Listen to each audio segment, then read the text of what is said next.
La lettre retrouvée par les autorités indiennes après l'explosion près de l'ambassade d'Israël était explicite. Ron Malka, l'ambassadeur d'Israël en Inde, y est décrit comme le diable d'une nation terroriste. Le billet avertit en outre les morts de Qassem Soleimani et de Mohsen Farizadeh seront vengés. Si l'attaque du 29 janvier dernier à New Delhi n'a pas fait de victimes, c'est bien parce que son auteur tenait avant tout à envoyer un message à Israël. Le fait que la bombe n'était pas de haute intensité, sans aucune cible humaine à l'esprit, était peut-être dû au fait que les Iraniens ne voulaient pas se heurter à une nation amie comme l'Inde. Mais le message était clair et la menace est réelle. L'agence indienne de lutte contre le terrorisme a d'abord accusé l'État islamique d'être derrière l'explosion. Les suites de l'enquête permettent finalement d'affirmer qu'un autre groupe terroriste se cache derrière l'attentat, les forces Al-Quds.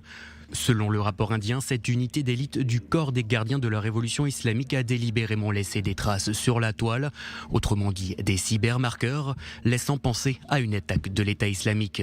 Les résultats de la nature de l'explosion sont toujours attendus des laboratoires médico-légaux, mais les renseignements indiens estiment que l'appareil était soit un explosif au nitrate d'ammonium avec un détonateur électrique, soit un appareil plus sophistiqué.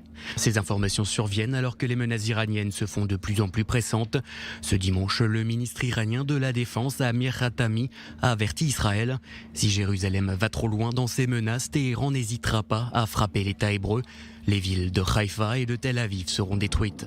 Dieu merci, ces jours-ci, l'Iran détient tous les éléments importants de l'usage de la force et toutes les possibilités qui s'offrent à lui pour défendre la révolution islamique.